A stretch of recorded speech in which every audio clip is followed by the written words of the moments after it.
oui Seigneur, merci parce que tu es un grand Dieu Seigneur. Merci Seigneur pour ta présence. Oh Seigneur Jésus, merci pour ta grandeur, merci pour l'amour que tu nous as donné.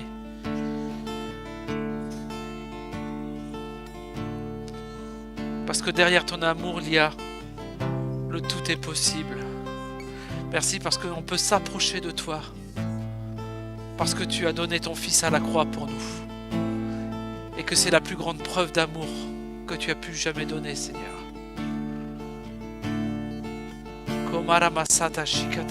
Oh oui, tu es grand, Seigneur. Oh oui, tu es grand, Seigneur. Oh oui, tu es grand. Et tu fais toutes choses à merveille. Oh, tu fais toutes choses à merveille ce matin. Et ce matin, je veux te louer. Je veux t'adorer. Je veux élever ton nom parce que, Seigneur, tu es un Dieu grand. Oh, Seigneur, tu es le Dieu vivant. Oh, tu es le maître des circonstances. Oh, Komaramasata Shikatara Sante. Et Seigneur, je veux t'adorer ce matin. Amen. Amen. Amen, Jésus. Amen. Soyez les bienvenus. Bonjour à toutes et à tous.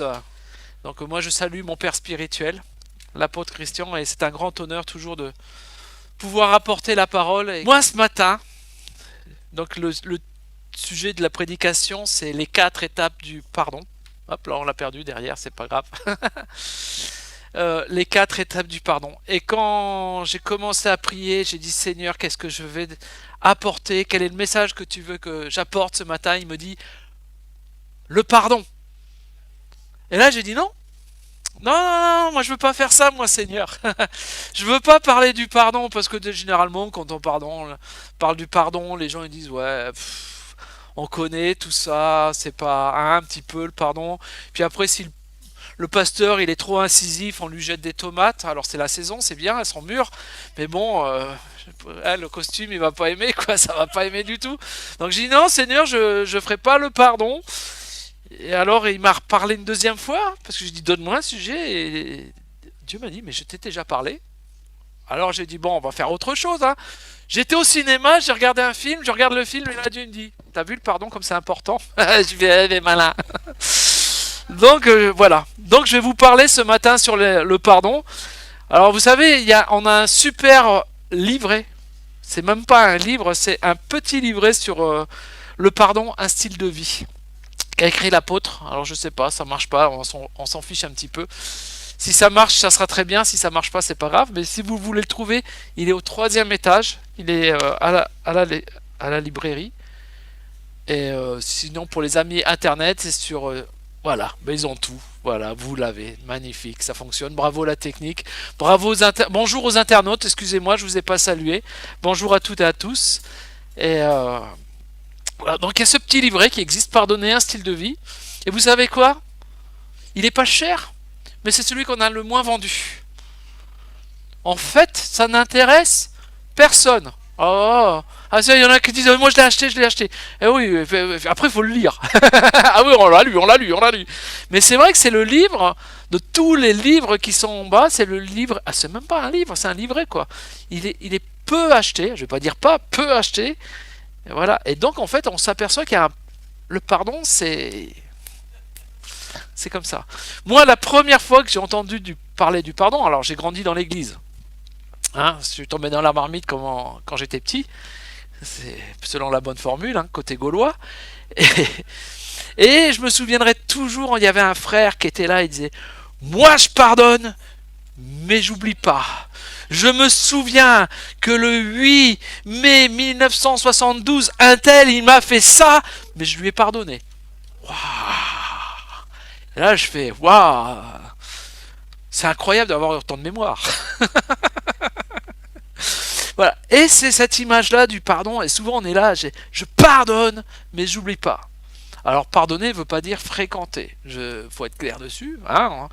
On n'est pas des masos, on n'est pas des kamikazes, mais pour bien vivre le pardon, il faut bien réaliser qu'il y a 4 étapes. La première étape, la plus importante, celle où on se rend compte que même dans le peuple de Dieu, c'est la plus difficile à faire, c'est se pardonner à soi-même. Ah ah. Ah ah. Dans Luc 10, on va prendre les versets tout de suite, hein, c'est Jésus qui parle avec un pharisien et lui dit, mais que dit la parole à ce sujet, qu'est-ce que tu comprends? Et il dit, Luc 10, versets 27 et 28, alors je suis en parole vivante, presque, donc c'est pas grave, hein, mais en fait il dit, aime le Seigneur ton Dieu de tout ton cœur, de toute ton âme, de toute ta force et de toute ta pensée. Donc ça, c'est pas Jésus qui parle, hein, c'est le prêtre, et il dit, et aime ton prochain comme toi-même. Aime ton prochain comme toi-même. Et Jésus lui répond, excellente réponse. C'est une excellente réponse.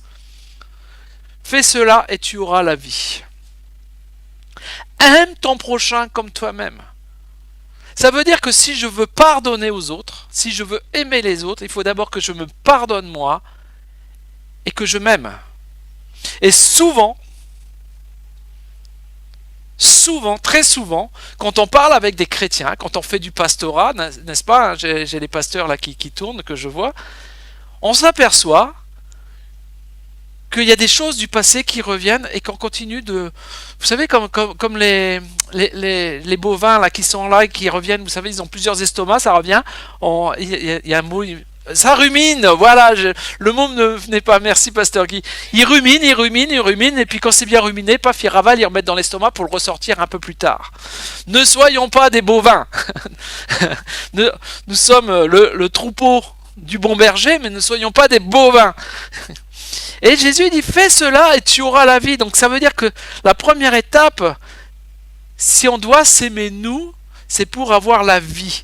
Et dans le dictionnaire biblique, le mot vivre a une définition qui est extraordinaire. Déjà, la première, c'est respirer. Et donc, on n'est pas mort. Je précise, quand on respire, on n'est pas mort. Ça veut dire que si on n'est pas mort et qu'on respire, on n'est pas dans le passé. Parce que le passé est mort. Mais si on ne pardonne pas, on ne vit pas et on vit dans notre passé, donc on est mort. Et donc on n'a pas de futur. Dans la définition de vivre, il y a toute une page, hein, je vous l'ai résumé, il y a avoir la vraie vie, celle digne de ce nom. Est-ce qu'en tant que chrétien, j'ai la vraie vie digne de ce nom, de porter le nom de chrétien? Ouais. Il y a moins de amen déjà. Hein.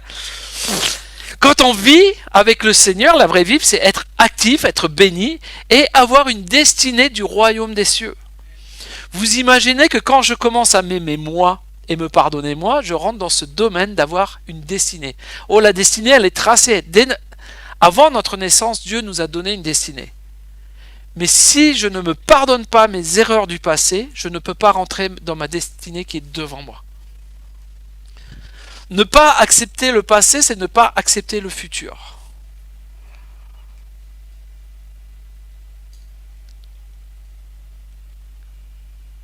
Et en fait, il y avait aussi ce côté être en pleine vigueur, être frais, fort et efficace. Et ça, j'aimais bien ça. Parce que quand on parle aux chrétiens, on dit ça va. Ouais, je suis fatigué. Ouais, d'accord. Ok, c'est normal ou t'as fait du sport, t'as fait le ménage, t'as fait les courses, ça a été... Non, mais je suis fatigué, tu comprends. Alors le mieux c'est, je suis fatigué. Mais c'est spirituel. Ok, alors si c'est spirituel, on va commencer par s'aimer soi-même, hein. Parce que c'est que tu vis pas. Alors oui, il y a des moments où le diable il vient, on le connaît, hein. Le diable il est là, c'est notre adversaire, donc c'est un adversaire. Il y a des combats, c'est du sport. Après une séance de sport, on est fatigué, mais c'est une bonne fatigue. Et quand on a combattu l'adversaire, avec la puissance de la croix, on a remporté la victoire. Parce que tout a été gagné déjà sur la croix. Donc en fait, on est fatigué, mais on est... tout va bien, quoi. J'ai remporté la victoire sur mon adversaire. Je suis pas... Vivement les vacances. Il fait chaud. On n'en peut plus. Moi j'ai pensé à vous ce matin, je me suis dit mais on devrait avoir, je sais pas, une église les pieds dans l'eau, comme ça on pourrait être rafraîchi en même temps qu'on loue. Je vous aurais senti, si l'eau est froide, je vous aurais entendu faire ah alléluia, des choses comme ça, un peu plus. Donc voilà, non, il faut rentrer vraiment dans ce côté de vie. Frais, fort, efficace. FFF. Ah ouais, j'avais pas bien vu. Non, frais, fort, efficace. FFE. FFE. FFE. Ça fait moins bien. Mais voilà, c'est ça. Et se pardonner soi-même, c'est compliqué parce qu'on n'a rien compris à la croix. C'est compliqué parce qu'on n'a rien compris à la grâce. Alors, pub. Hein? Pub. Il y a ce fameux livre, La grâce, un décret de bénédiction. Et le mot décret de bénédiction est très important. Ça veut dire que quand on a compris et accepté la grâce, ce qui s'est passé sur la croix, on a un décret de bénédiction qui est là et qui est pour nous. Alors je ne vais pas vous parler du livre ce matin, je vous laisse le lire. Moi je l'ai lu, il m'a ouvert le cerveau, il faut que je le relise une deuxième fois, puis il m'ouvrira le cerveau une deuxième fois, puis après je le lirai une troisième fois. Et peut-être que quand j'aurai tout bien assimilé, on pourra commencer à prêcher. Mais il est important ce livre. Il y a des choses, il y a des pépites à tous les niveaux dans ce livre, je vous invite vraiment à le lire. Aime ton prochain comme toi-même. Alors l'apôtre il vous fait souvent ça. Est-ce que vous vous aimez ? Moi, j'ai pas de problème, je m'aime parce que je suis un beau gosse. Mais il faut pas s'arrêter juste à l'aspect physique. Bon, c'est important hein, quand on est beau gosse. Mais je plaisante, hein, je le dis aux internautes qui n'ont pas l'habitude. Voilà. Mais c'est important, c'est de comprendre que nos erreurs du passé, nos fautes du passé, elles sont nettoyées, balayées.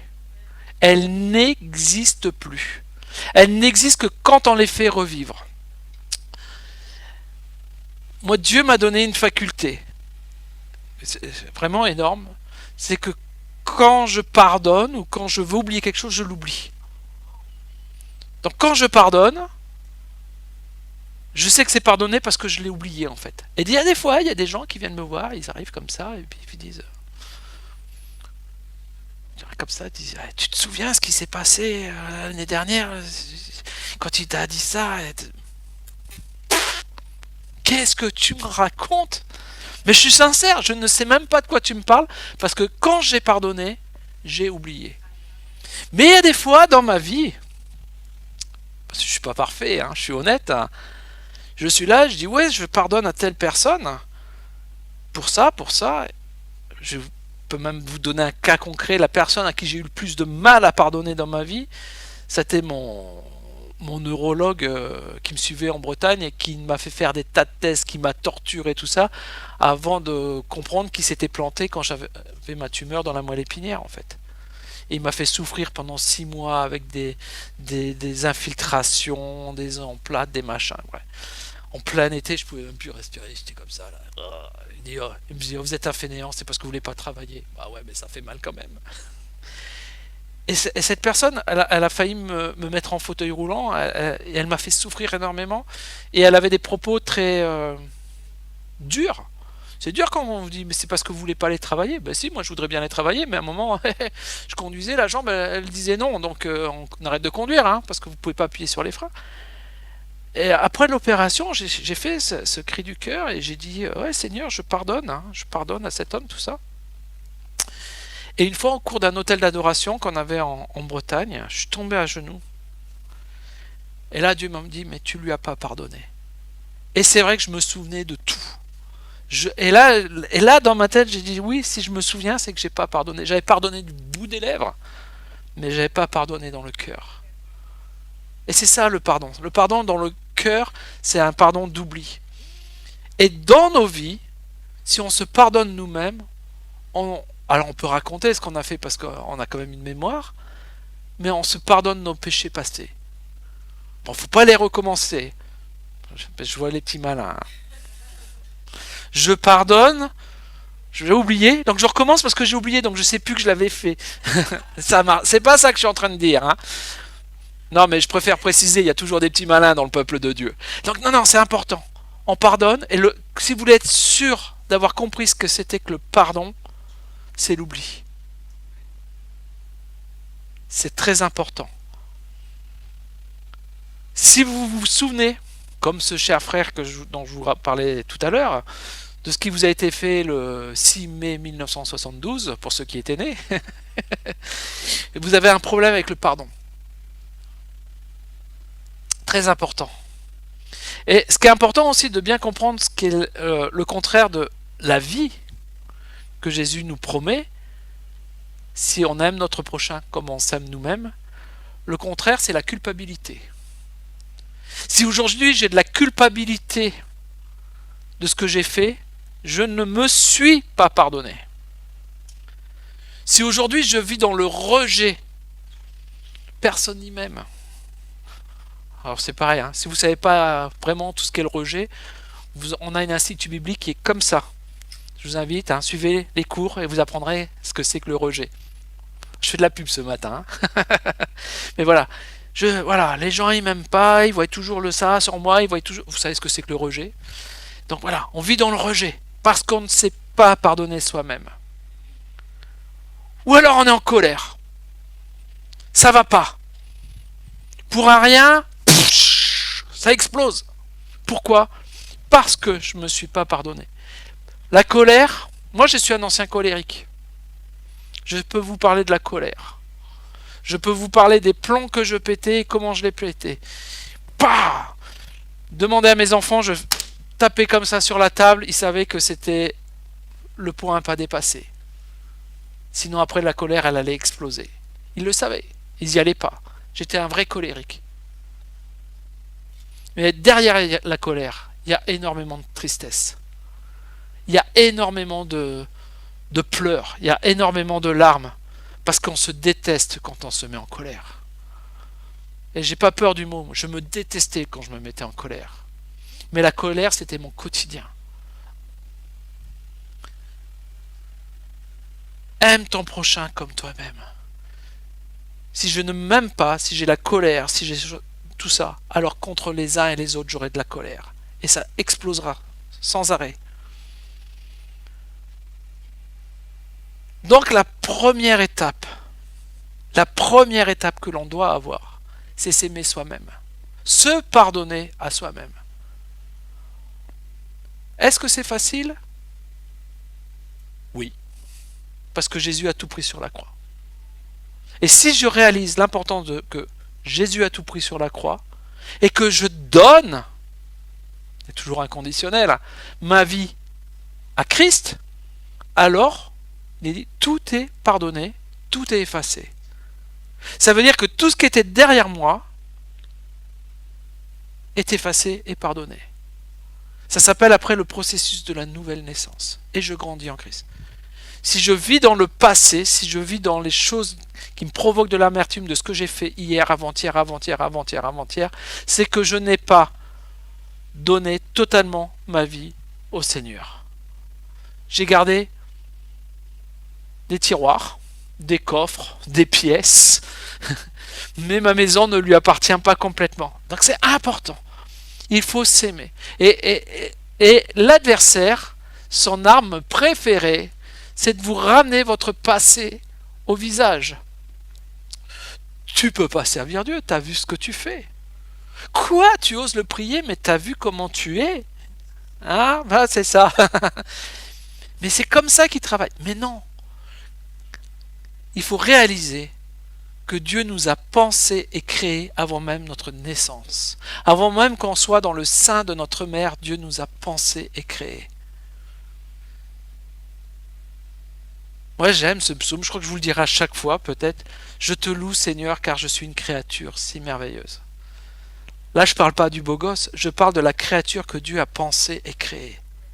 Et tout ce qui rend la créature moins belle, c'est toutes les choses du passé que je garde accrochées à moi. Aime ton prochain comme toi-même. Ça, c'est la première étape. Il faut que je me pardonne. Vous voulez vivre dans une vraie vie de pardon ? Abandonnez vraiment votre passé une bonne fois pour toutes entre les mains du Seigneur. La deuxième étape, qui est très importante aussi, quand on veut pardonner, il y a quelque chose qui est en nous comme ça, c'est la volonté de plaire à Dieu. Dans Jean 14, verset 15, c'est Jésus qui parle. Je précise, hein, j'aime bien me dire quand c'est Jésus qui parle. Il dit, si réellement vous m'aimez, vous vous appliquerez à suivre mes instructions. Donc si réellement, il y a toujours j'aime bien les petits S comme ça. Si Jésus il dit si, c'est qu'il sait que ça va pas être facile dans notre futur. Si réellement vous m'aimez, quelque chose de vrai, de sincère, de profond, alors vous vous appliquerez à suivre mes instructions. Ça veut dire qu'il y a un effort à faire. C'est quelque chose, il le sait Jésus quand il le dit. Il sait que le diable il va vouloir nous remettre notre passé au visage chaque jour. Donc, il est important de réaliser on doit s'appliquer à suivre les commandements que Jésus a mis dans notre vie. Et le principal, celui que Jésus a rajouté à la loi, qui n'existait pas, il l'a dit. Aimez-vous, dans Jean 15, verset 12, aimez-vous les uns les autres comme moi-même je vous ai aimé. Waouh! On est dans appliquer ce que Jésus a enseigné. Aimez-vous les uns les autres comme moi-même je vous ai aimé. Bon, on la connaît la chanson d'Enrico Macias. Il y a les gens du Sud ici, donc ils doivent la connaître. Aimez-vous les uns les autres. Mais c'est au-delà de ça. Je dois aimer mon prochain comme Jésus m'a aimé. C'est-à-dire que Jésus, il a été à donner sa vie sur la croix pour moi. Moi, quand je regarde certains de mes prochains, je lui jetterai la croix sur lui. Non, mais il faut être honnête un petit peu. C'est vrai. Moi, je disais toujours quand j'étais dans le studio, c'est Seigneur, donne-moi la patience. Mais je voulais avoir une batte de baseball et écrire dessus la patience, pour pouvoir exprimer la patience. Ah, ouais, c'est quelque chose de dur d'aimer son prochain. Mais vous imaginez que Jésus, lui, il a été à donner sa vie pour moi.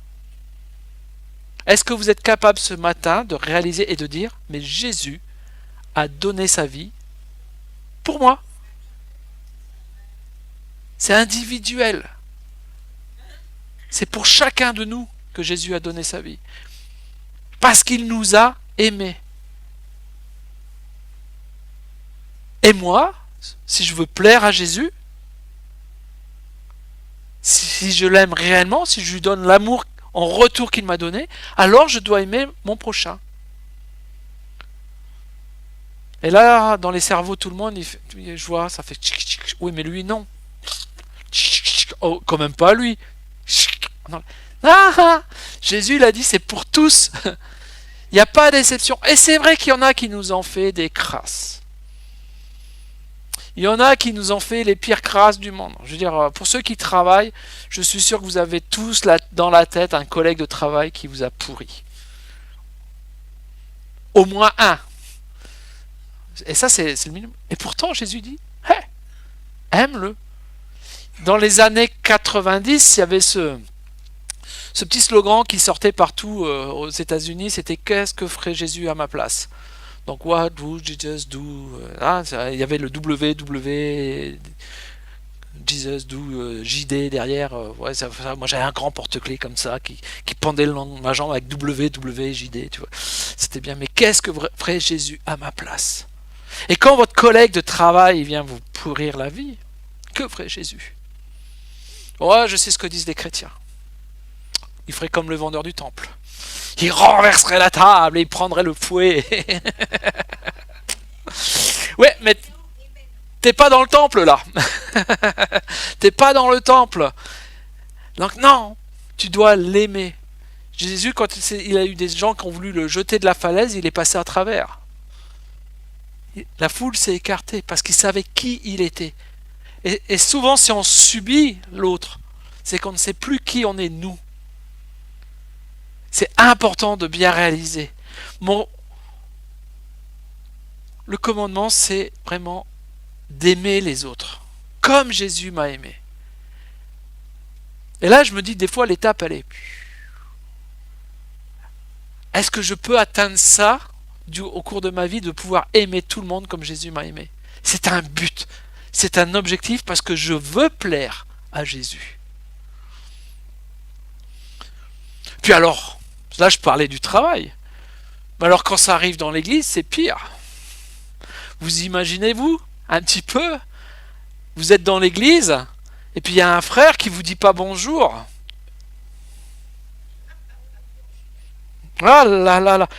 Oui, ben ça y est, il me dit pas bonjour, il a des choses à me reprocher. Peut-être qu'il sait ce que j'ai fait. Bon, on va revenir à la première étape alors. Le rejet égale aime-toi comme toi-même, etc., etc. Hein? Tout marche par étapes. La troisième étape qui est très importante, c'est la démarche du pardon. Pardonne-nous nos offenses comme nous pardonnons à ceux qui nous ont offensés. Matthieu 6,12, dans le Notre Père. Moi j'aimais beaucoup quand on faisait de l'évangélisation, on faisait le Notre Père dans la rue. Il y a un sketch qui est formidable que vous pouvez faire dans la rue, c'est cette personne qui se met comme ça et qui commence et qui fait Notre Père qui est aux cieux. Et là vous avez une voix off qui fait oui. Et je vais pas vous faire le sketch, mais ça disait ben quoi, qu'est-ce qu'il y a? Tu m'as appelé? Non, non, je t'ai pas appelé, je prie.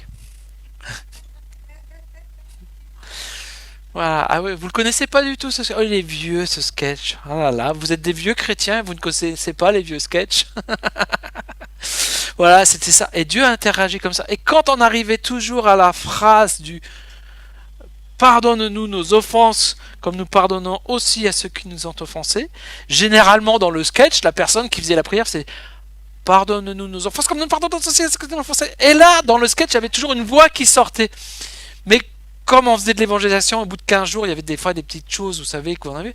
Il y avait toujours un prénom qui sortait comme ça. Voilà, et Patrick! Ah non, mais Patrick! Je savais que tu allais me parler de Patrick. Moi, j'ai pris mon prénom, comme ça, personne ne se sent visé. Il n'y a pas d'autre Patrick, hein. Je ne vise personne. Et si Dieu vient vous dire, et telle personne, il faut lui pardonner.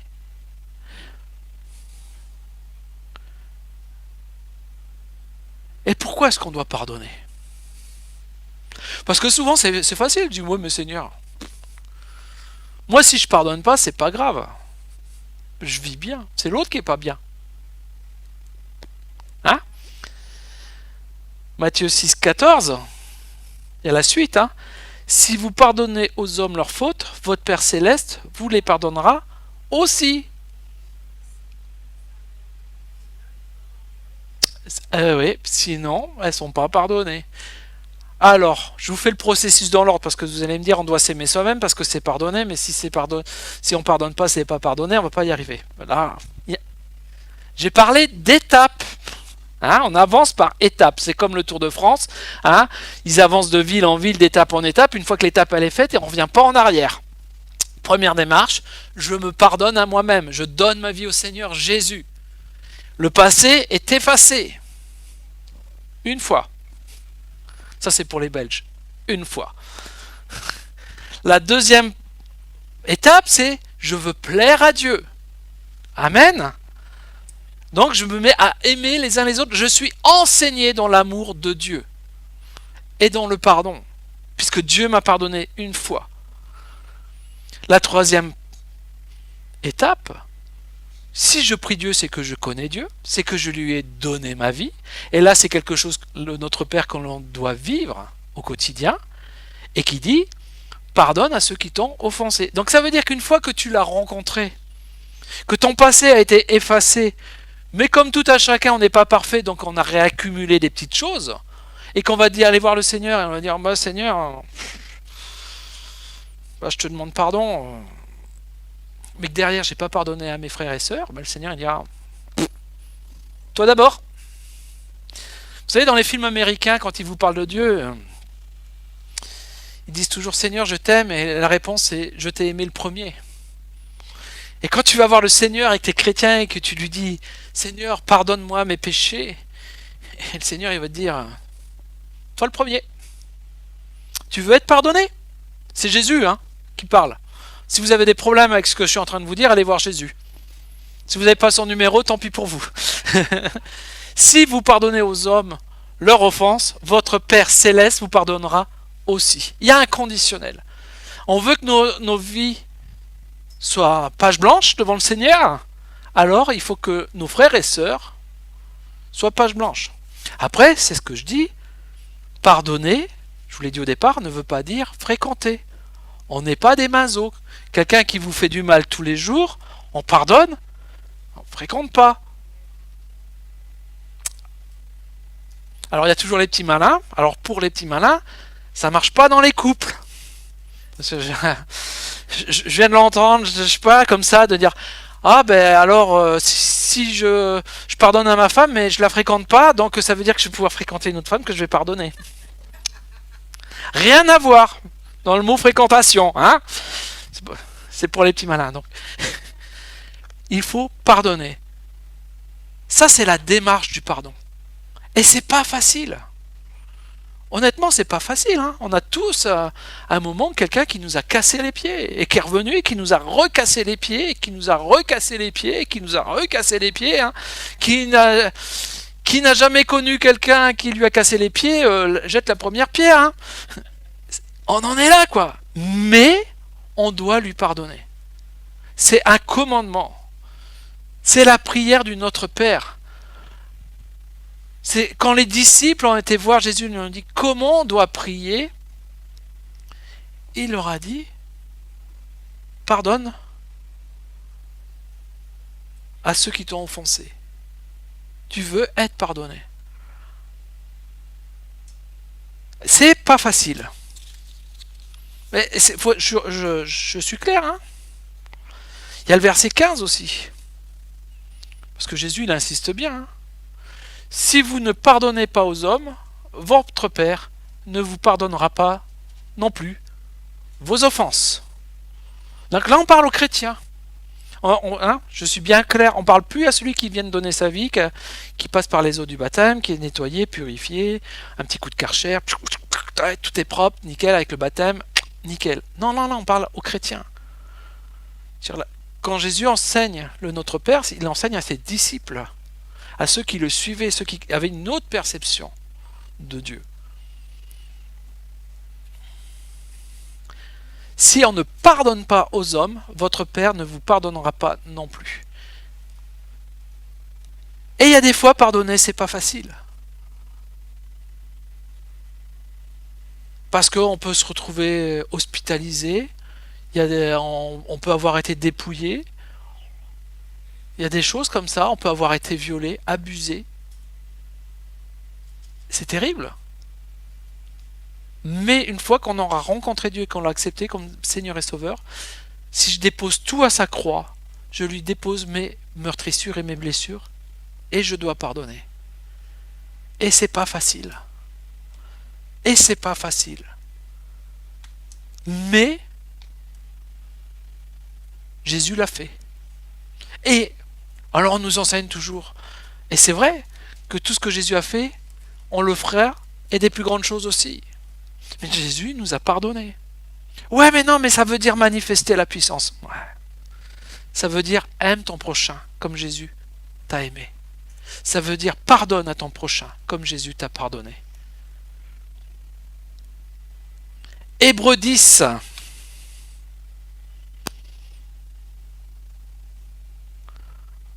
Je suis revenu en parole vivante, c'est ça. Ainsi parle le Seigneur, voici l'alliance que je ferai avec eux le moment venu. Hébreux 10, verset 6. Voilà.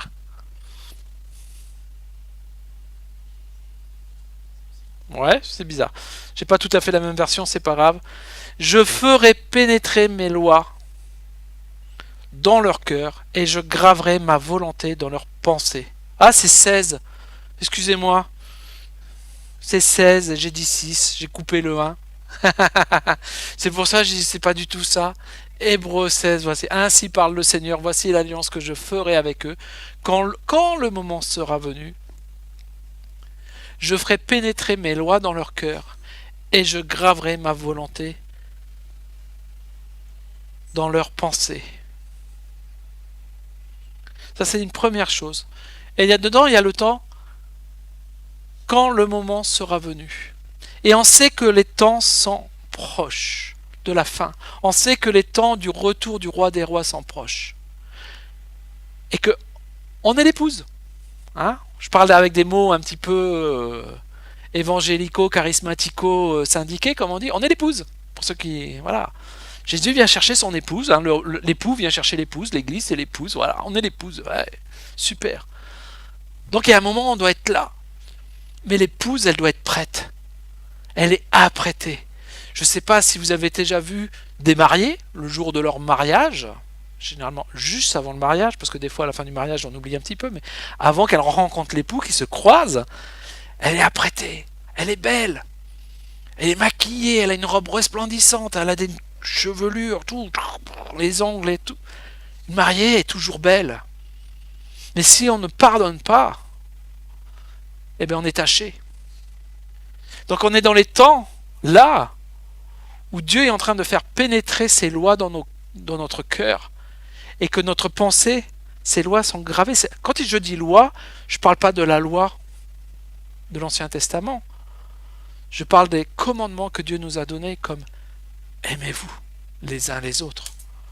C'est de faire la volonté. C'est sa volonté qui est gravée dans nos pensées. Et là, il ajoute derrière, non, c'est pas Jésus qui parle, c'est l'apôtre, et par l'Esprit, mais c'est le Seigneur qui parle à travers l'apôtre. Je ne me souviendrai absolument plus de leurs péchés, ni de leurs offenses. Je m'en souviens plus. On revient à ce que je vous disais tout à l'heure. Le vrai pardon, il y a l'oubli. Dieu a oublié ce que vous avez fait. Dieu l'a jeté dans l'étang de l'oubli. Donc, jetez, pardonnez et jetez ce qu'on vous a fait comme mal. Et il termine et dit, et là où les péchés sont réellement pardonnés, est-il encore besoin de sacrifices pour les effacer? C'est-à-dire que le Seigneur parle, là où les péchés sont réellement pardonnés, c'est-à-dire que des fois on fait ce que je dis, le pardon du bout des lèvres. Vous savez, vous prenez un enfant, ils sont pas là, ils sont à l'école du dimanche, mais vous prenez deux frères qui se sont disputés, ou un frère et une sœur, ou une sœur, ou deux sœurs qui se sont disputés. Je crois que j'ai fait toutes les combinaisons possibles. Pardonne à ta sœur. Pardon. Hein? T'as déjà vu les enfants, ils font ça? Pardon. Allez, dis pardon à ta sœur. Pardon. Moi je fais, dis pardon à ton frère. Pardon. Ah ouais, bah, allez, faites-vous des bisous. Hein? Je le fais bien, hein, c'est ça. Hein? Mais c'est exactement... Et des fois avec le Seigneur, on est là. Le Seigneur dit, allez, pardonne à ton frère. Pardon. Fais-lui un bisou. On veut pas. On veut pas parce qu'on le sait bien qu'au fond de notre cœur, on a fait juste un pardon. Allez, d'obligation. Un beau pardon religieux. Excusez-moi du gros mot. Voilà, on est là. T'as vu, Seigneur, je pardonne. Mais j'oublie pas. Terrible ça. Si vous... Et là, il dit encore, et le mot est important, est-il encore besoin de sacrifices pour les effacer? L'obéissance vaut mieux que les sacrifices.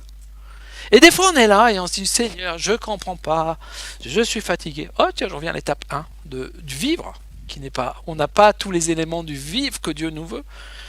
Je suis opprimé, je suis dépressif, hein. Et puis le diable il a des droits sur moi, t'as vu tout ce qu'il fait, tout ce qu'il fait, tout ce qu'il fait. Tu as ouvert des portes au diable. Ah ouais, mais commence par fermer celle du pardon. Commence à fermer la porte du pardon. Parce que lui se régale. Parce que quand il va voir Dieu, vous connaissez tous l'histoire de Job, où Satan il rencontre Dieu comme ça, et puis il va lui dire, hey, t'as vu ce frère, t'as vu cette sœur, il n'a pas pardonné complètement, il y pense encore, donc j'ai mon pied qui est rentré dans la porte, et la porte n'est pas fermée. Est-ce que tu réalises que quand tu pardonnes pas, tu laisses rentrer le diable dans ta vie? Welcome, vas-y, rentre. Tu prendras bien un petit apéro. Oui, attends, je vais chercher les cacahuètes. Non, parce que quand même, on va quand même pas pardonner à l'autre. Je vous amène un petit peu d'humour pour vous faire bien comprendre ce qu'on peut faire dans nos vies. Mais c'est ça, en fait. Si je pardonne pas, j'invite le diable à l'apéro, quoi. Puis alors, je vous rassure, quand il s'en va, il a tout pris. Si vous avez la bouteille, il l'a vidée, les cacahuètes, il les a mangées, vous aviez le portefeuille sur la table, il est parti avec, la télévision, elle est plus là, et oui, il est malin, ça reste le diable, quoi. Et après, tu vas voir, tu dis, Seigneur, regarde, il m'a tout pris. Bah ouais, fallait pas l'inviter. Voilà, tu veux pas inviter le diable dans ta vie, tu pardonnes. Une des premières portes que se sert le diable dans l'église, avec les chrétiens, c'est le non-pardon les uns des autres. Alors après, on fait des sacrifices, on se met à genoux, et on prie, et on fait des mea culpa, et on va de séminaire en séminaire, parce qu'on ne comprend pas pourquoi notre vie, elle ne marche pas, parce qu'on n'est pas dans le mot vivre, plein de vigueur, être frais, fort, efficace, le feu.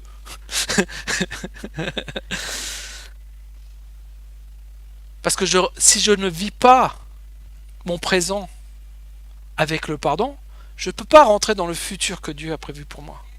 Dieu t'a parlé en prophétie. Tous, je suis sûr que Dieu vous a parlé. Dieu vous a dit, tu me serviras. Dieu a un plan pour chacun de nous. Tu veux y rentrer? Ouais. Bon, vous n'êtes pas très... Je vous dis, si vous aviez été dans l'eau froide ce matin, vous auriez fait... Tu veux rentrer dans le futur que Dieu a prévu pour toi? C'est mieux. Oublie ton passé. Oublie ton passé. Et oublie ce qui t'en fait mal dans ton passé. Vous savez, on a le service écouter prière qui est là, qui fonctionne. C'est terrible en ce moment.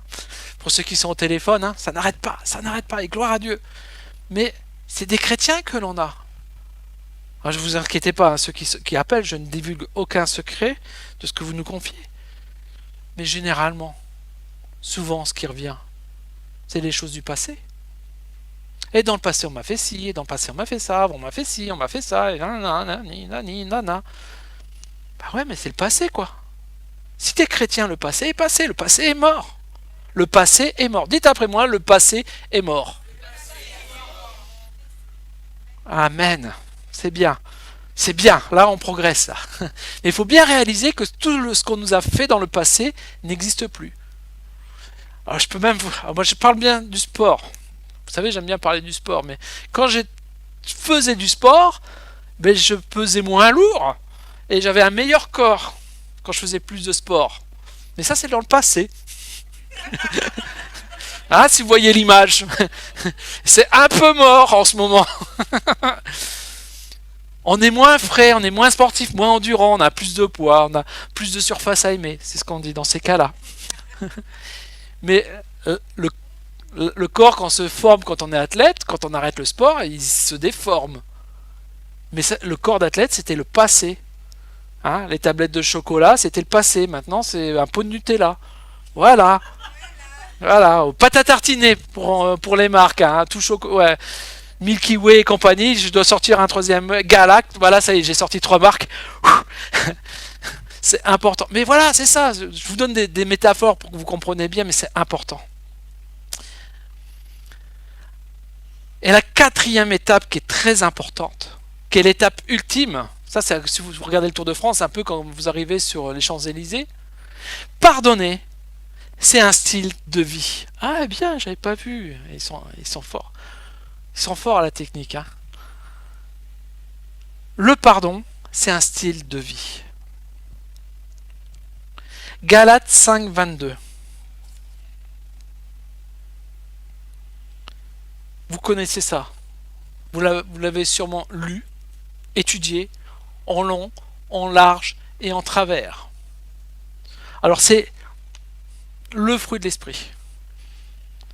Et je reprécise toujours quand je dis le fruit de l'esprit, j'aime bien insister sur le fruit de l'esprit. C'est pas les fruits de l'esprit, c'est-à-dire ouais Seigneur, tu vois, en fait il me manque un peu de fruits dans mon panier, mais le reste c'est pas mal. Non, non, c'est comme si tu achètes une orange, tu ouvres les quartiers et il te manque la moitié de l'orange. Tu vas aller voir le vendeur et tu vas dire hé, il y a une arnaque. C'est un peu ça quand on ne vit pas complètement le fruit de l'esprit. Le fruit de l'esprit, c'est l'amour. Eh bien, on y retombe. C'est la première chose. Bim, paf. Le fruit de l'esprit, c'est l'amour, la joie, la paix, la patience, le bon caractère. Ça, c'était pas moi, ça. Hein. L'amabilité, la serviabilité, la bonté, la générosité, la fidélité, la confiance dans les autres. Ah, je suis toujours en version parole vivante, hein, parce que c'est plus riche, mais là, on commence dans l'amour et on termine dans la confiance dans les autres. Comment est-ce que je peux avoir confiance en quelqu'un à qui je n'ai pas pardonné? C'est impossible. Donc ça veut dire que votre fou de l'esprit il est pourri. Il manque un quartier déjà. Et c'est l'esprit de Dieu en nous qui produit ces choses-là. C'est pas nos efforts. Si on le fait humainement, à un moment on va se vautrer. On doit laisser l'esprit de Dieu rentrer en nous, prendre possession de notre corps, prendre possession de notre âme et de notre esprit, et produire en nous le fruit de l'esprit. Alors, est-ce que ça ne veut pas dire que de temps en temps on ne pétoune pas ou qu'on râle pas? Bah si, parce qu'on est humain, et qu'à un moment donné on dit au Saint-Esprit, chut, attends, je vais te montrer comment il faut faire. Ouah, si aujourd'hui je ne suis pas dans la joie, si je ne suis pas dans la paix, c'est que ma vie n'est pas dirigée par l'esprit. Si aujourd'hui on dit de moi que j'ai un sale caractère, soit les gens vont. Moi, avant, on disait de moi que j'avais un sale caractère. Je disais toujours j'étais colérique à tendance sanguine. Vous imaginez un petit peu, hein? Prenez un baril de poudre, vous mettez une allumette dedans. Même pas t'allumes la lumière que j'ai explosé. Le bon caractère. Quand je dis ça maintenant, les gens ils ont du mal à le croire. C'est vrai, hein? Demandez à mes enfants, demandez à ma femme, qui était l'ancien. Oui, oui, oui, ils ont oublié. Non, ils m'ont pardonné ça. L'amabilité, oui, important. La serviabilité. Aider l'autre, aider son prochain, ça fait partie de l'amour. Oh non, mais Seigneur, je vais pas l'aider. De toute manière, lui, il fait n'importe quoi tout le temps, machin chose. Il sait pas gérer son temps, il sait pas gérer son argent, nanana, nanana, blablabla. Hein? Je suis pas dans le pardon. Je suis pas dans le pardon des choses et la serviabilité, c'est important aussi. Si tu donnes, alors, je dis si tu donnes. Nous, on a un principe, c'est tout ce que vous donnez, vous le mettez au pied des apôtres et les apôtres, ils redonnent. Mais si on donne de l'argent à quelqu'un pour payer sa facture et qu'il ne paye pas sa facture avec, ne va pas critiquer la personne. Toi, tu as fait ce que Dieu t'a demandé de faire. Et l'argent que tu lui as donné, tu lui as dit, voilà, tu as une facture, tout ça, on a cœur, voilà, je te donne la somme. Si la personne fait autre chose, ne va pas critiquer. Parce qu'après, tu lui pardonneras pas. Et tu diras, ouais, mais c'était mon argent. Mais non, c'était plus ton argent puisque tu lui as donné. Hein, ça marche comme ça un petit peu. La bonté, la générosité. Il faut être généreux. Vous savez, moi j'ai grandi dans l'église. Mes parents sont venus au Seigneur, j'avais 4 ans. Donc à 4 ans, on connaît Dieu. Et après, j'étais instruit dans qui était Dieu. J'ai grandi dans l'église. J'ai fait plusieurs églises, hein, plusieurs mouvements, parce que mes parents étaient d'abord chez les réformés, puis après ils ont été chez les baptistes, etc. Donc on a découvert. Hein. Mais la générosité, ça faisait partie de la vie de l'église. Jamais on laissait quelqu'un dans le besoin. Toujours on prenait du temps avec les uns les autres. Et la fidélité était importante aussi. Fidèles en amitié les uns envers les autres, mais même la fidélité dans l'église, la fidélité dans le lieu de culte, c'est des choses qui sont importantes. Il faut être fidèle. Si on est animé par l'Esprit de Dieu, le Saint-Esprit, et si nous avons placé à un endroit, c'est qu'on doit rester et qu'on doit être fidèle. Et bien sûr, la confiance dans les autres. Très très important. Et tout ça, en fait, si vous prenez toute la suite, tout ça, ben c'est aimer. Prenez chaque élément. Donc, moi, j'aime bien dire que Galates 5.22, c'est mon baromètre, en fait. C'est où j'en suis. Alors, je lis que... Ah ouais, là, en ce moment, la patience, c'est pas ça. Hein. La patience, c'est pas ça. Bon, alors, Seigneur, hop, je me mets à genoux et je demande que l'Esprit de Dieu vienne me donner la patience. Pas la batte de baseball, hein. La vraie patience, celle qui vient de l'Esprit. Très important. Verset 23, parce qu'il y a une suite en plus. La douceur. Hop, 23. Ah, la modestie. L'humilité. L'aptitude à céder et à s'adapter. Waouh! On revient sur le pardon là. L'aptitude à céder et à s'adapter. Je sais que j'ai raison, c'est comme ça, et vous allez marcher comme ça. Et ceux qui ne sont pas contents, ils n'ont qu'à partir. Pas l'aptitude à céder et à s'adapter. Il faut réaliser qu'on est tous différents les uns des autres, qu'on doit travailler ensemble. Et si je pardonne aux autres aussi, leur imperfection, parce que moi-même je suis imparfait, alors on doit apprendre et s'adapter pour travailler ensemble.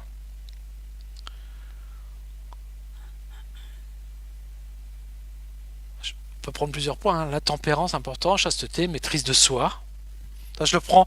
La maîtrise de soi, c'était important pour moi parce que j'étais colérique. J'arrive même plus à faire des colères comme avant, je me suis pardonné. Aucune loi n'interdit cela, et contre ceux qui vivent ainsi, elle n'a pas même besoin d'intervenir. C'est-à-dire que quand vous vivez Galates 5.22, en fait, la loi n'intervient pas. Vous êtes réellement pardonné parce que vous n'avez pas besoin de faire des sacrifices, tout simplement. Et en fait, vous aimez les uns les autres et vous vous pardonnez les uns les autres. Et vous vous aimez, vous. Parce que je vous assure que quand vous vivez Galates 5.22 et 23, vous vous aimez. Ceux qui vivent tout ça ne peuvent pas ne pas s'aimer. C'est pas possible. Ou alors vous avez un problème. Honnêtement, mais non, mais quand on vit tout ça, c'est important. Et ça, si vous avez du mal à pardonner, à vous pardonner encore, ou à pardonner à quelqu'un, réclamez l'aide du Saint-Esprit. Galates 5.22, c'est ce que le fruit que le Saint-Esprit veut placer en vous. L'amour. J'ai encore un petit passage sur l'amour. Vous le connaissez par cœur, mais je vais vous le prendre en parole vivante toujours.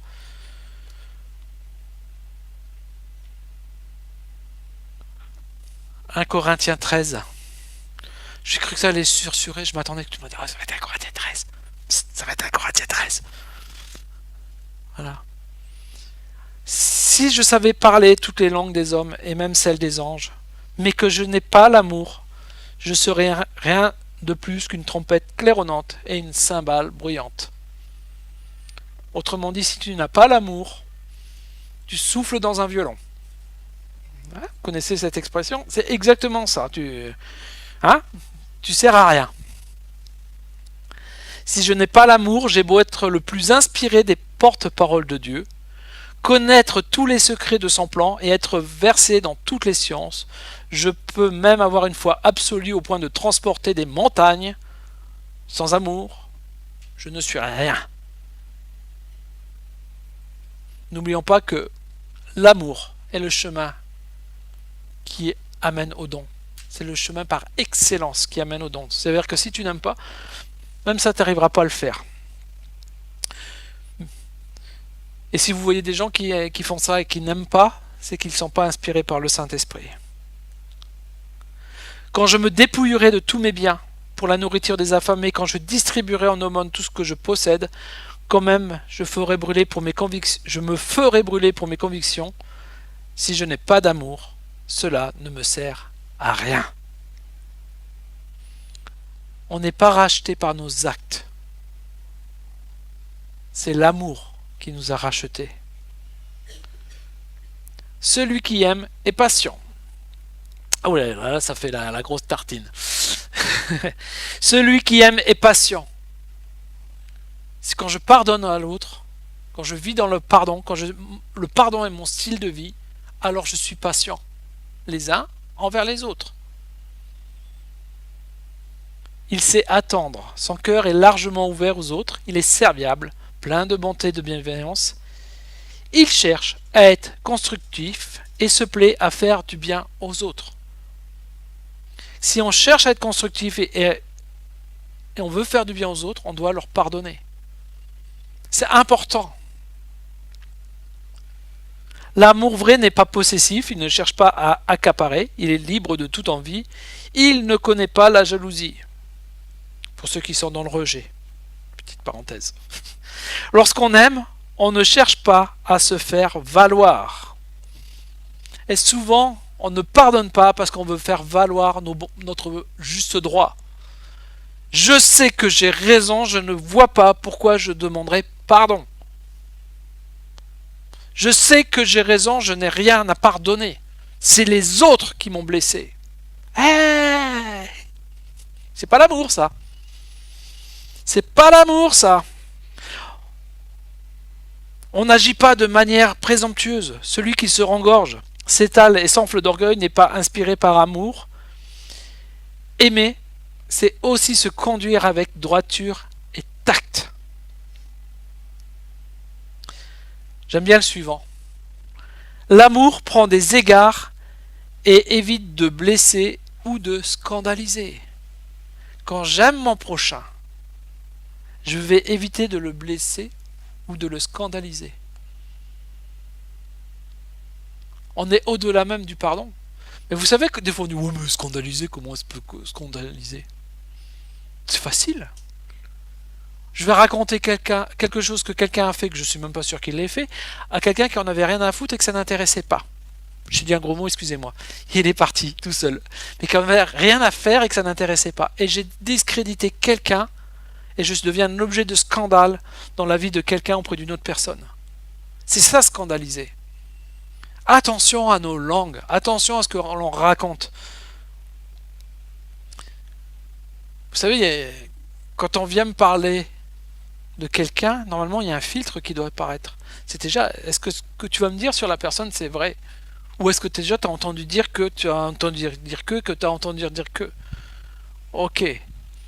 Est-ce que ce que tu vas me dire sur la personne va me faire du bien? Parce que si ça me fait pas du bien, j'ai pas besoin de l'entendre. Et est-ce que ce que tu vas me dire sur la personne, c'est bien, ça va nous élever, nous exhorter, ou ça va nous amener vers le bas? Parce que si tu vas me dire quelque chose dont t'es pas sûr, que j'en ai rien à faire et que ça va m'emmener vers le bas, bah tais-toi. Gentiment, hein. Tais-toi. Mais c'est important. On évite de blesser ou de scandaliser son prochain. L'amour n'est pas dédaigneux. Celui qui aime ne saurait agir à la légère ou commettre des actes inconvenants. Aimer, c'est ne pas penser d'abord à soi, chercher son propre intérêt, insister sur ses droits. C'est ce que je vous ai dit tout à l'heure. Je sais que j'ai raison, c'est comme ça, je ne changerai pas d'opinion. Eh bien, je suis plus dans l'amour. Même si je sais que j'ai raison. Parce que je cherche mon propre intérêt. Si je sais que j'ai raison et je continue d'avancer, c'est pas grave. C'est tout, ça marche comme ça. Mais je suis pas obligé d'imposer ce qui est bon pour ma vie aux autres. Aimer, c'est pas d'abord penser à soi, c'est penser aux autres. C'est ce qu'a fait Jésus quand il est venu sur la croix. Il nous a pardonné, il a pensé à l'humanité entière, à chacun de nous ici assis, on connaît Jésus, et à chacun de nous, mais Jésus il l'a pensé quand il était sur la croix. Il nous connaît chacun par notre propre prénom. L'amour n'est pas irritable et il ne s'aigrit pas contre les autres. On revient à ce que je vous disais tout à l'heure. Pensez à votre petit collègue de travail qui vous vient vous mettre des petits bâtons dans les roues et qui vient vous énerver, tout ça. Non, non, non, non, non, non, non, non. Aime-le. Quand on aime, on ne médite pas le mal, on ne soupçonne pas chez les autres. Je viens de vous faire la démonstration. Si on subit des torts, on n'en garde pas rancune. Il faut encore pardonner. Bah oui, c'était le thème ce matin, je suis désolé. Donc, important. On ne soupçonne pas chez les autres. On ne garde pas rancune. Si on subit des torts. Et puis si vous en faites, vous accepterez bien aussi que les autres ne vous gardent pas rancune des mal que vous avez fait. Vous savez, ça marche dans les deux sens toujours. Découvrir une injustice ou voir commettre le mal ne fait pas plaisir à celui qui aime. Parce que je repose mon filtre justement quand on vient vous parler de personnes. Il se place du côté de la vérité et se réjouit lorsqu'elle triomphe. Amen.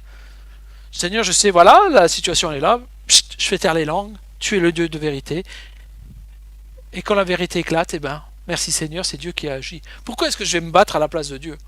Parce que je regarde juste avec mon regard à moi. J'ai pas la totalité du jeu, du plateau de jeu. Vous savez, c'est un peu comme quand vous faites un plateau de jeu, tout ça. Vous avez que vos cartes en main et vous connaissez vos cartes. Vous savez pas ce qu'ont les autres. Et vous, votre vérité, elle est là. Mais chacun a sa vérité. Et tout le monde joue. Et tout le monde joue avec sa vérité, en fait. Et à la fin, il y a un gagnant. Amen. L'amour couvre tout, il souffre, endure et pardonne. Waouh. Et pardonne. Voilà. Quelqu'un vous fait du mal, pardonne, parce que c'est un commandement. Tu dois l'aimer. Il sait passer par-dessus les fautes d'autrui. Aimer, c'est faire confiance à l'autre et attendre le meilleur de lui. C'est espérer sans faiblir, sans jamais abandonner. C'est savoir tout porter, tout surmonter. Aimer, c'est faire confiance à l'autre. Et si tu n'as pas pardonné à l'autre, tu ne peux pas lui faire confiance. Tu veux savoir si tu as pardonné à quelqu'un? Fais-lui confiance. Tu veux savoir si tu t'es pardonné à toi-même? Fais-toi confiance. Est-ce que je me fais confiance? Pas toujours. Honnêtement, il y a des fois on dit non, je peux pas faire ça. Mais si Dieu te dit de le faire, tu le fais. C'est important. Et ça, quand vous vivez Galates 5.22 et 1 Corinthiens 13, étudiez-les en version parole vivante. C'est beaucoup plus riche que la version second. Vous savez que vous êtes dans un style de vie qui va même au-delà du pardon. Vous êtes dans le style de vie de l'amour de Jésus. L'amour que Jésus vous a donné, qui vous a transmis avec le Saint-Esprit qui est en vous quand vous l'avez accepté, vous commencez à être ces distributeurs d'amour. Quand on part en évangélisation, moi je dis toujours, on est des distributeurs d'amour. On est là pour distribuer l'amour de Dieu. On est là pour briser les œuvres du diable, on le sait, mais nous, tous, en tant que chrétiens, notre rôle est d'être des distributeurs d'amour. Les gens, quand ils nous voient, ce qui va faire la différence, c'est l'amour que l'on transmet. C'est pas d'être comme si on est comme les gens du monde, mais juste qu'on vient s'asseoir le dimanche matin à l'église, on n'a rien à transmettre en plus, quoi. Mais par contre, si on devient des distributeurs d'amour, vous savez, c'est ces petites machines là où on passe, on met bing, une petite pièce et clang, on tire une canette et hey, je distribue l'amour. C'est comme ça qu'on doit être. À part que nous, il n'y a même pas de pièce à mettre, quoi. C'est gratuit. On distribue. Un petit peu, alors je vais reprendre l'image du Tour de France, c'est la période. Vous avez vu, la caravane, elle passe, il jette, et il jette, et il jette. Et on doit, comme ça, être des distributeurs d'amour. Et les gens, ils se précipitent. Vous imaginez que les gens, les foules se précipitent pour avoir un petit porte-clés comme ça. Et nous, on doit distribuer de l'amour et on n'attire personne. Ou peu de monde. Pour l'instant. Parce qu'on doit être sincère. On doit être sincère, on doit être profond. Amen. On doit vraiment rentrer dans cette étape du pardon, que ce soit notre style de vie. Et dans les temps qui arrivent, Dieu nous demande une vie de consécration et de sanctification. Alors oui, on doit lui être consacré, c'est important, mais dans la sanctification, il y a le pardon.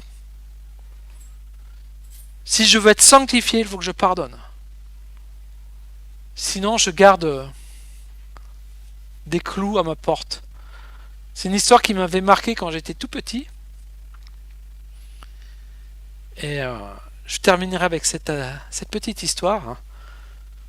Ça se passe en Israël et c'est un juif qui a des problèmes d'argent et il a une idée.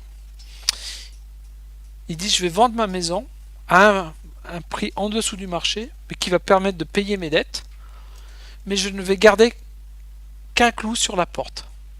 Donc il dit là, il dit voilà, je vends ma maison, et donc il trouve un acheteur, il dit oh c'est une bonne affaire, bah oui c'est une bonne affaire.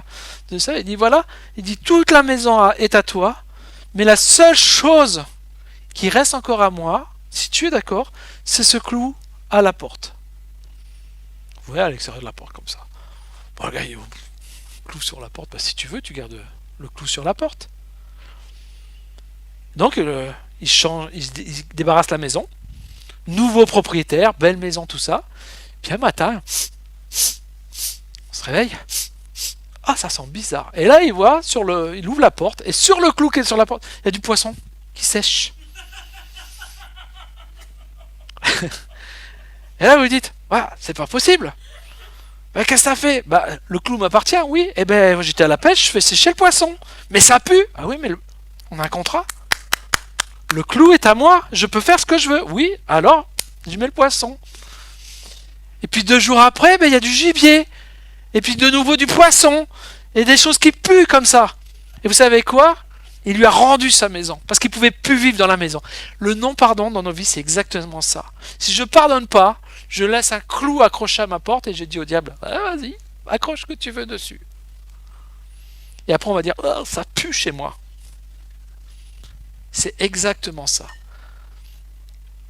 Amen. Voilà, donc je vous invite vraiment. Je ne peux pas vous faire un appel pour vous dire pardonnez. Mais par contre, prenez un temps. Et je ne sais pas si on a un petit peu de louange hein, ou un petit peu de musique, mais prenez quelques instants là, c'est important. Et vous aussi, sur Internet, faites pareil. Prenez le temps de vous mettre à nu devant Dieu et juste dire Seigneur, je croyais avoir pardonné, je croyais qu'être rentré dans ce style de vie du pardon, mais en fait non, parce que là ou là, et simplement prenez ce temps entre vous et Dieu. Moi je peux rien pour vous à part vous dire qu'il faut pardonner. Et c'est le Saint-Esprit, dites Saint-Esprit viens, et après je prierai pour vous.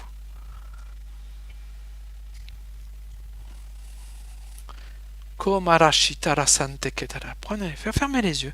Mettez-vous vraiment devant Dieu et réalisez ce que vous devez encore abandonner. Et si ici ou sur Internet, il y a quelqu'un qui n'a jamais donné sa vie au Seigneur et qui ne connaît pas cette notion du pardon. Je parle vraiment de quelqu'un qui ne l'a jamais fait. Sur Internet, vous chattez. Ou dans la salle, vous manifestez. Je ne connais pas tout le monde, mais n'hésitez pas. Ne passez pas à côté de cette étape qui est de donner sa vie au Seigneur et de vivre le pardon de nos péchés. La première étape.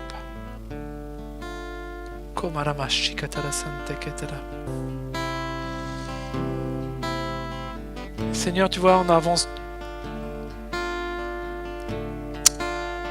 devant toi, simplement.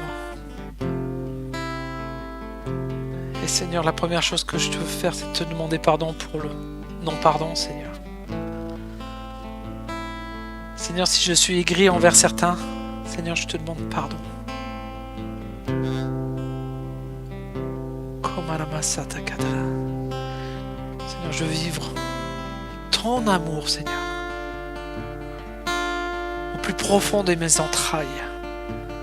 Vivre ton amour et pardonner comme tu nous as appris à pardonner, comme toi-même tu as pardonné. Change mon regard. Change mes pensées. Change mon cœur.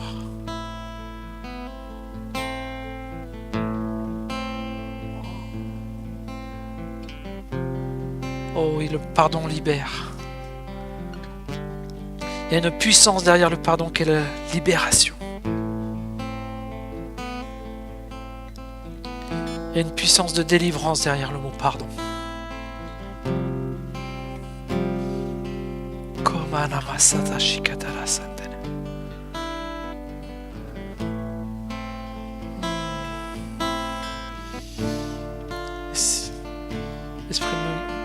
L'esprit me montre que quand on ne pardonne pas à quelqu'un, on vit enchaîné à cette personne. On est lié par le péché à cette personne. Et aujourd'hui, il nous appartient à chacun de rentrer dans cette vie de pardon et de nous délier des choses du passé pour être complètement libre. Oh Seigneur, apprends-nous à vivre avec cette notion d'amour extrême, Seigneur. Ton amour, ta puissance, ton pardon. Comme Aramashi Katara Sante Kitara Sante Kai. Omaramashante Katara Masite Katara Masante Katara Masina. Oh Seigneur, si vous avez besoin que je prie pour vous ce matin, avancez-vous. Ayez la liberté. Non. Que ce soit pour un petit coup de pouce de l'esprit pour vous aider à rentrer dans une vie de pardon, ou pour des besoins particuliers, apprenez à pardonner. Quels que soient vos besoins, physiques ou autres, Dieu agit. Oh, manifeste ta puissance. Ton amour, ta puissance, ta présence dans ma vie. Manifeste-toi.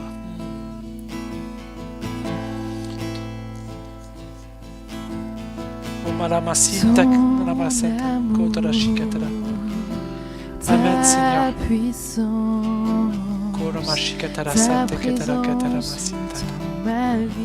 Plus de ta présence. Je veux t'adorer de tout mon cœur.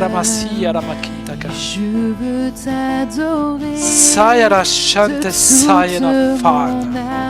Moro Makatara Kitara Sante Je veux t'adorer de toute ma force. Ta puissance. Car tu es mon Dieu. Comme la machine à la Sante Katara Masita. Tu es mon Sono Marashi Dieu. Katara Sante Katara.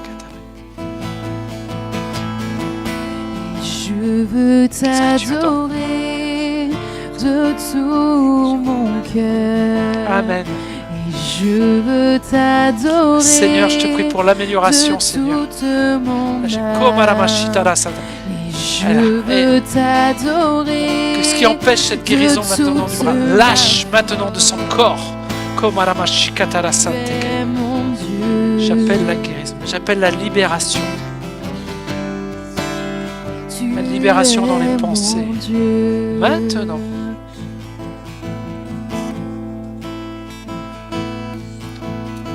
Nouvelle dimension dans son amour maintenant. Reçois. Reçois.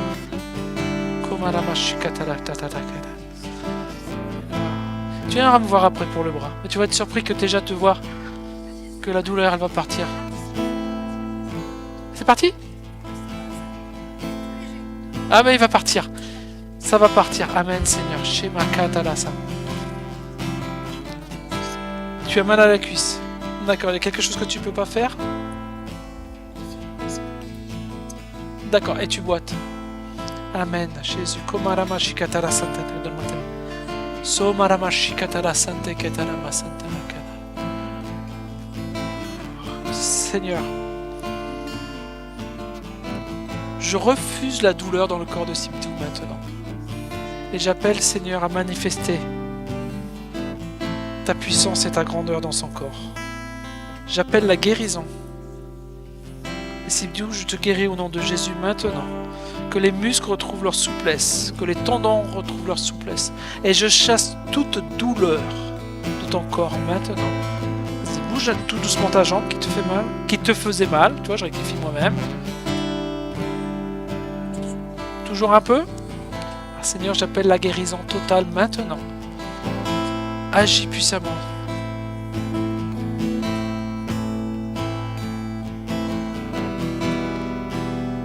Et Seigneur, je refuse toutes les pensées captives aussi. J'appelle la libération, Seigneur.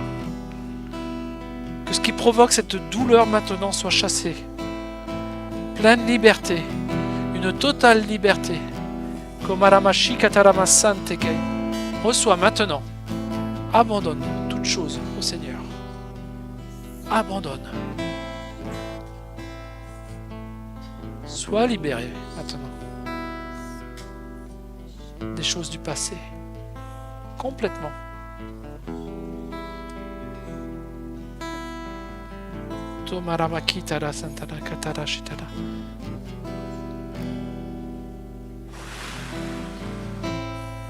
Reçois. Reçois. Plus. Esprit de Dieu. Amen. Alors? Amen. On veut la guérison totale. Comme à la Santa Chiqueta Catalamas. Oh. Du passé?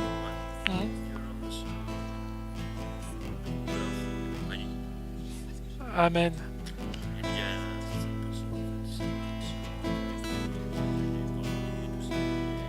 Pas oublier. Alors Seigneur, j'appelle le pardon à rentrer dans sa vie, Seigneur, avec les fruits du pardon, Seigneur. Une guérison totale. Et je libère Jean-Marie. Je sais même plus les prénoms. Et je libère Jean-Marie maintenant des choses du passé. J'appelle la liberté.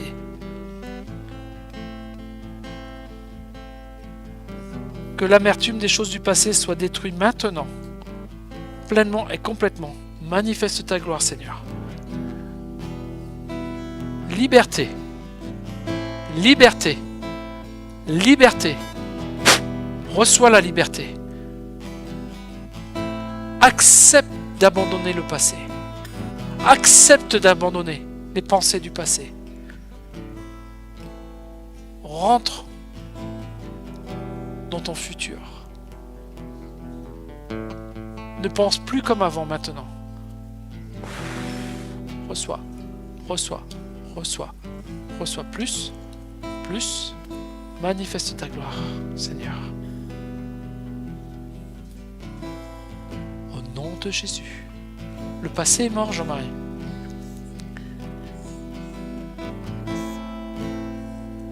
Non, non, allez-y, je suis vers vous.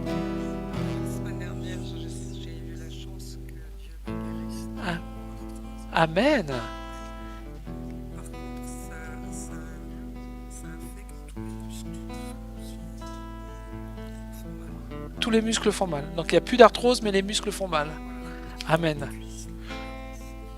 D'accord. Redites-moi votre prénom. Anne-Marie. Donnez-moi vos mains, Anne-Marie. Seigneur, je te remercie pour la transformation dans la vie d'Anne-Marie maintenant. Seigneur, tu as chassé l'arthrose, c'est pas pour que les muscles font mal. Seigneur, on veut une guérison totale.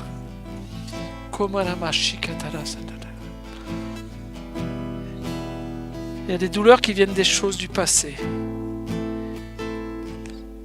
Alors, sois libéré maintenant. Complètement. Seigneur, je te remercie parce qu'Anne-Marie, elle t'a donné sa vie, Seigneur. Et Seigneur, tout est lavé, purifié, nettoyé. Et Seigneur, j'appelle sur cette proclamation, j'appelle la vie nouvelle maintenant. Une vie nouvelle. Mettez vos mains sur votre ventre, Anne-Marie. Recevez maintenant la pleine guérison. Je vous libère maintenant des douleurs du passé. Je vous libère de ce qui provoquait les douleurs dans le passé. J'appelle la liberté, j'appelle l'amour de Dieu à se manifester dans votre vie maintenant, dans votre corps. Que les muscles réceptionnent la guérison maintenant. Je chasse toute douleur au nom de Jésus-Christ. Oh, Koramasi, il y a quelqu'un derrière, n'ayez pas peur. Somaramashi katara santeke. Oh Jésus. Komaramasata katara santeke tarasita. Shomaramasata kai. Amen.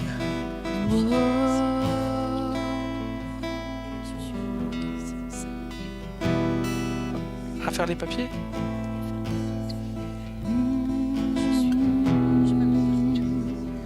Suite à l'agression? D'accord. Redites-moi votre prénom. Agnès. Seigneur, je te prie pour Agnès maintenant. Seigneur, j'appelle le renouvellement de ses forces et de ses muscles. Seigneur, manifeste ta gloire. Seigneur, je chasse toute douleur, Seigneur. Et j'appelle la justice, Seigneur, pour ces papiers, qu'il n'y ait aucun problème, Seigneur. Manifeste ta gloire en Agnès maintenant. Plus de ta puissance. Je chasse toute douleur de l'agression. Une vie renouvelée. Renouvelle. Plus de ta présence. Esprit de Dieu, manifeste-toi maintenant. Inonde.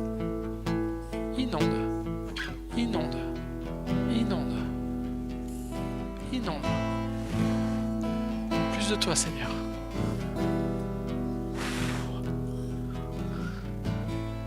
Amen. Comment ça va, les douleurs? Ah, ils sont partis? Encore un peu mal au genou? Alors, Seigneur, j'appelle la guérison totale, Seigneur. On refuse les douleurs encore dans les genoux. J'appelle ta guérison. Seigneur, vous avez dit, vous imposerez les mains aux malades et ils seront guéris. Alors, Seigneur, sur cette parole, Seigneur, je chasse toute douleur et j'appelle la guérison dans le corps d'Agnès. Agnès, tu guéris maintenant. Toutes douleurs sont chassées des genoux. Au nom de Jésus. Amen. Alors?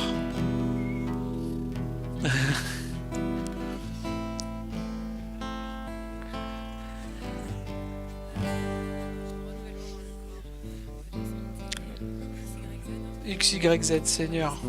Amen. Dieu est au contrôle.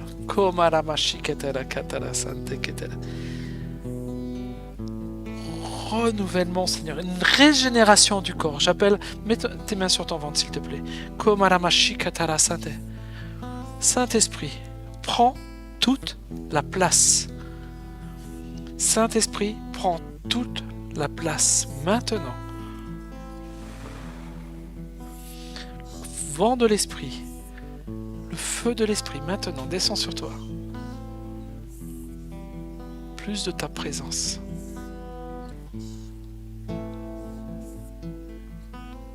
Manifeste ta gloire.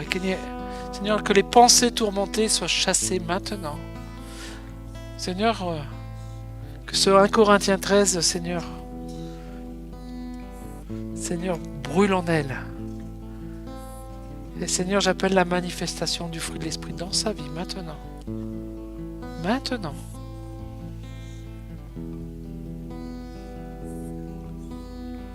La douceur. La douceur.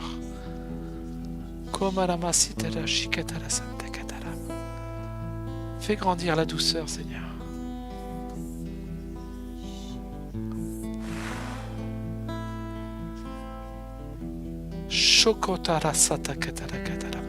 Plus de toi.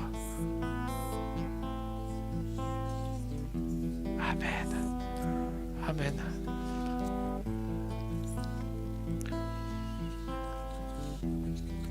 Tu peux pas mettre... Oh, non, ne le fais pas avant. D'accord, tu peux pas mettre les bras derrière.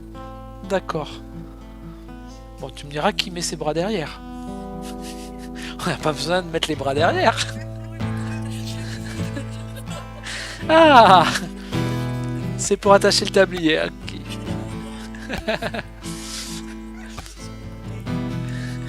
D'accord. Seigneur, je ne permets pas que la douleur reste dans le corps de Christine, Seigneur. Seigneur, je sanctionne cette douleur. Seigneur, j'appelle la souplesse dans les muscles. J'appelle la liberté des gestes et des mouvements. Maintenant, dans la vie de Christine, manifeste ta puissance, Seigneur. Je chasse toute douleur. Et Parkinson, tu plies le genou maintenant. Tu plies le genou. Tu n'as pas le droit d'être dans ce corps. Tu n'as plus le droit d'être dans ce corps. Ce corps appartient à Jésus. Et j'appelle la sanctification maintenant dans ce corps. Et je chasse Parkinson de ce corps.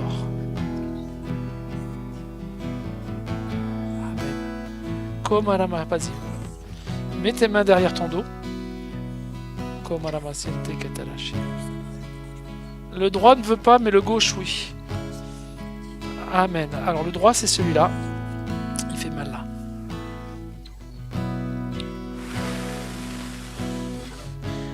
Onction. Saint-Esprit. Agis puissamment. Et je refuse qu'un bras soit guéri et pas l'autre. Ça, c'est un vilain jeu, ça. Ouais.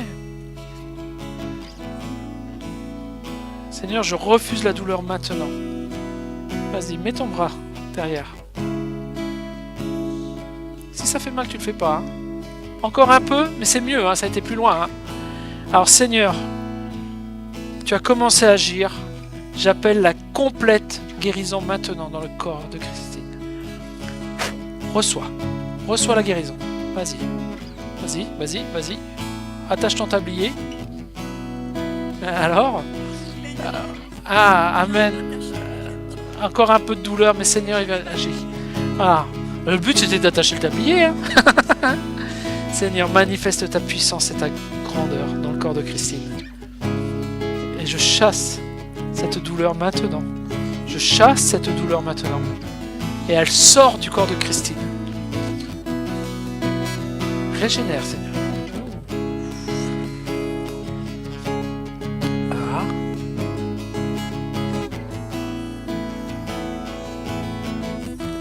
C'est bon, hein?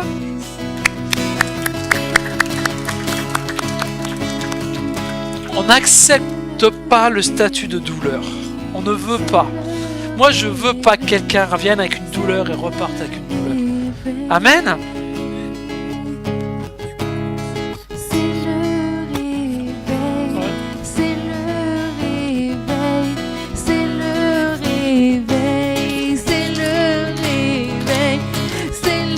Passer.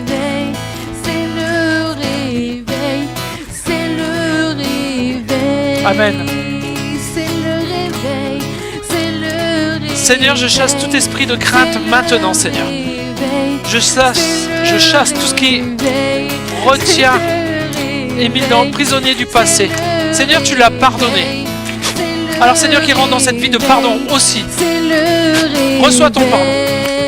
Et accepte le pardon. Pardonne-toi du passé maintenant. Et je chasse tout ce qui retient, tout ce qui te retient dans le passé maintenant, je le chasse au nom de Jésus. Maintenant, sois nettoyé, purifié par le sang de l'agneau.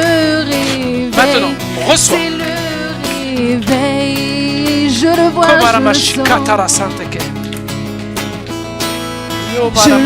vois, je le sens, il se répand dans encore un peu mal mon être entier. Je le vois, je le sens, il se répand dans mon être entier. 3 coups du lapin.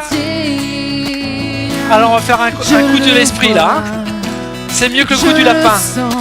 Saint-Esprit, il se répand dans mon être agis puissamment. J'appelle la guérison maintenant, Seigneur. Et je refuse que les conséquences soient 1, 2, 3 coups de lapin. Parce que quand tu répares, quand tu Reconstruis, Seigneur, tu fais toutes choses à merveille. Je le Manifeste vois. ta gloire, Seigneur. Je chasse Je cette le douleur, sens. définitivement. Il se répand. J'appelle l'épaule à être dans le réparée monde maintenant. entier. J'appelle la reconstruction de l'épaule. J'appelle la souplesse des muscles. J'appelle la souplesse dans les tendons maintenant. Le souffle de vie dans son corps. C'est le réveil. Reçois maintenant la totale guérison. Et je chasse ce qui a provoqué la douleur dans son corps maintenant. Manifeste-toi, Saint-Esprit. Manifeste-toi. Seigneur, tu es l'Éternel qui guérit. Et sur cette proclamation, Seigneur, je guéris ma sœur maintenant. Reçois, reçois, reçois pleinement.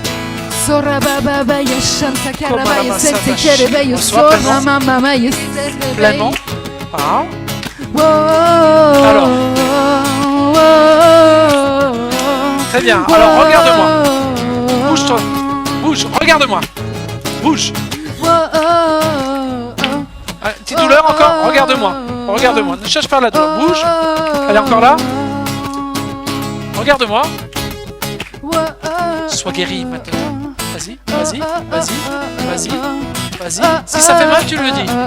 Si ça fait pas mal, tu tournes. Je chasse cette douleur maintenant. Au nom de Jésus. Esprit. Esprit de guérison maintenant. Allez.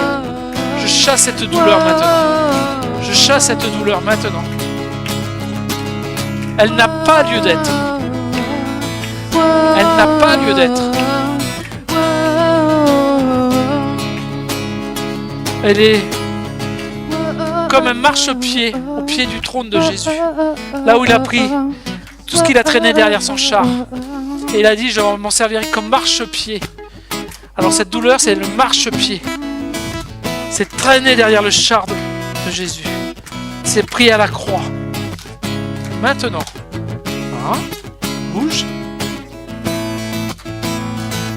C'est bon? C'est bon, hein? Amen. Amen. Amen. Amen. Ouais. C'est le réveil, c'est le réveil, c'est le réveil. Ouais. C'est le réveil, c'est le réveil, c'est le réveil. C'est le Rentre pas dans les détails. réveil, c'est le réveil, c'est le D'accord. réveil. Je le vois. Amen. Ok. Je le vois. 3 choses. Je le sens. Alors si tu oublies le passé, tu n'auras plus rien à raconter. Hein. Ça va te changer. Hein.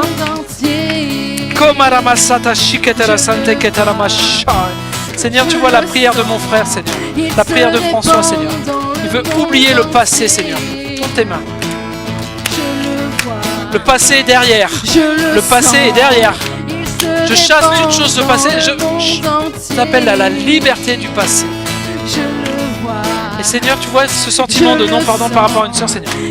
Alors, remplis-le de ton amour. Et qu'il oublie maintenant les choses du passé. Que je n'oublie pas disparaisse derrière lui, Seigneur. Et qu'il puisse oublier. Manifeste-toi, Saint-Esprit. Amen. Amen.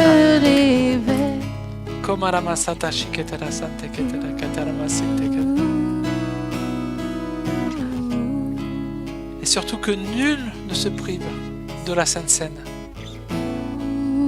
J'aime l'image que Patrick a employée tout à l'heure du fruit de Galates 5. Et le fruit, c'est quelque chose d'entier. Et quand vous regardez une orange, quand vous l'ouvrez, il y a des quartiers qui sont tout petits, il y a des quartiers qui sont très gros. Et dans notre vie, le Saint-Esprit, il fait la même chose. On a des parties du fruit qui sont plus facilement manifestables. Il y en a, ça va être la joie, il y en a, ça va être la bonté, il y en a ça. Puis il y a des fruits qui sont tout petits, tout petits, tout petits, tout petits. Vous savez, cachés entre deux quartiers. Et que vraiment dans ce temps-là, où on se rappelle que Jésus, il est mort pour nous, pour que nous puissions vivre, eh bien de demander à l'Esprit de faire croître ces quartiers qui sont tout petits, pour que vraiment ce fruit puisse prendre pleinement possession de qui nous sommes, et que nous puissions témoigner chaque quartier du fruit à celui qui est à côté de nous, à celui qui est près de nous, celui qu'on ne connaît pas, mais surtout celui qu'on connaît, parce que c'est là où c'est parfois le plus difficile. les gens qu'on connaît ou qui nous ont blessés dans le passé, eh bien, si on a fait ce choix de pardonner, qu'on puisse vraiment manifester ce fruit de l'esprit.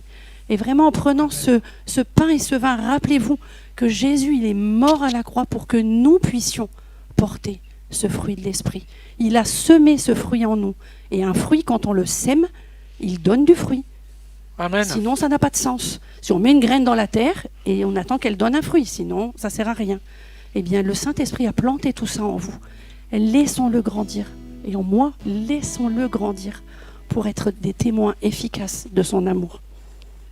Amen. Seigneur, merci. Merci pour ton sacrifice à la croix. Merci parce que tu as cru en nous, Seigneur. Parce que tu as semé dans nos vies ton amour, Seigneur. Parce que tu as pardonné. Alors donne-nous, Père, la force de pardonner, la volonté de pardonner, Seigneur, et d'entrer dans cette dimension, comme l'a prêché le pasteur Patrick, d'entrer dans cette dimension de révélation du pardon.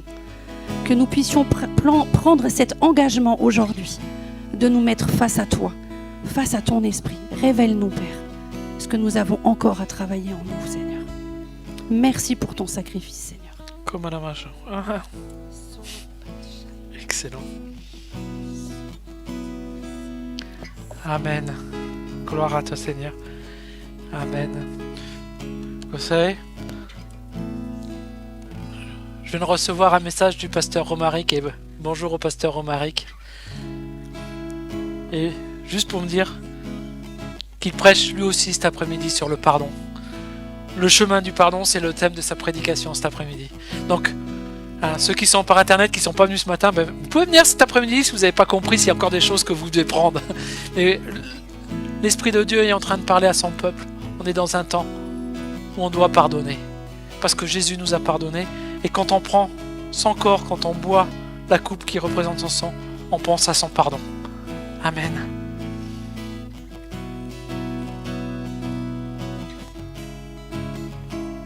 Ancora mashita la sante che ta la massia. Sora mama mama ya sora mama mayende. Sora mama mama ya Masinta che la santa la shikatara. Oh, on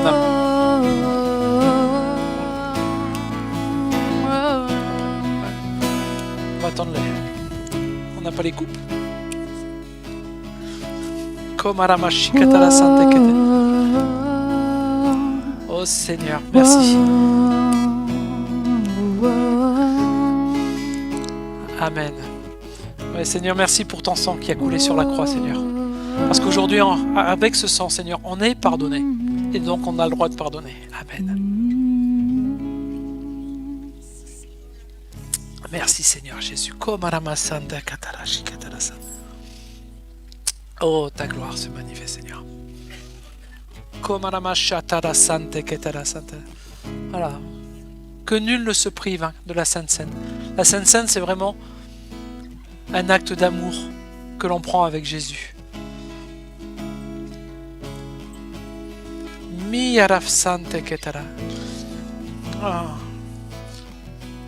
Et arrive le temps des offrandes. Vous savez que les offrandes, c'est un temps d'amour. C'est là que l'on donne aussi. Vous savez, quand Jésus était au temple, il regardait les gens et il regardait les gens mettre l'argent à l'intérieur. Et il se disait, je regarde. Et il voyait les gens qui donnaient de leur nécessaire et c'est ça qui plaisait à Dieu. Et vous savez, j'étais surpris comment on peut s'habituer des fois à des choses, même dans nos offrandes. Seigneur, je vais à l'église, et j'ai pris l'habitude, je vais donner, allez, 10 €. Waouh, Seigneur, je te donne 10 €. Et gloire à Dieu pour les 10 € et c'est bien. Mais je vais vous donner un grand secret. Vous savez, vous m'avez pas vu pendant 15 jours parce qu'un coup j'étais à Lyon et un coup j'étais à Dieppe. Les gens sont pas venus avec des billets de 10 €. Non. Et je vais vous donner un grand secret qui a attristé mon cœur.